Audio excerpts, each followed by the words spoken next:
আসসালামু আলাইকুম। সবাই কেমন আছেন? গ্যাস সিলিন্ডার নিয়ে কিছুদিন যাবৎ প্রচুর সিন্ডিকেট হচ্ছে। যাই হোক, আমাদেরও গ্যাস সিলিন্ডারটা আজকে ফুরিয়ে গেছে। এই জন্য অনেক খোঁজাখুঁজি করে কোথাও পাচ্ছিলাম না। এই জন্য হঠাৎ বুদ্ধি আসলো যে একটা ইলেকট্রিক চুলা বানিয়ে ফেলি। যেহেতু আমাদের একটি ডবল বার্নের গ্যাসের চুলা আছে, চিন্তা করলাম একটি গ্যাসে থাকবে, একটি ইলেকট্রিক করবো আর কি। এই জন্য মার্কেট থেকে গ্যাসের ইলেকট্রিক চুলার কয়েল কিনলাম। কয়েল, মাদারবোর্ড, এই যে এখানে কন্ট্রোলার আছে। হচ্ছে চুলার ভিতরে মাদারবোর্ড ফিট করেছি। এই যে ফ্যান চলতেছে, একটু যদি দেখা যায়, এখানে মাদারবোর্ড ফিট করছি। এই যে লাইন দিয়ে, আর এখানে গ্যাসের লাইন তো আছেই।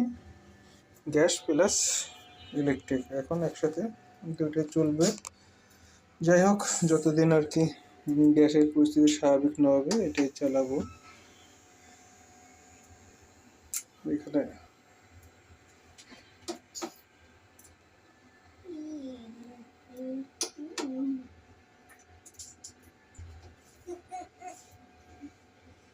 কন্ট্রোলারের কিছু অপশন আছে।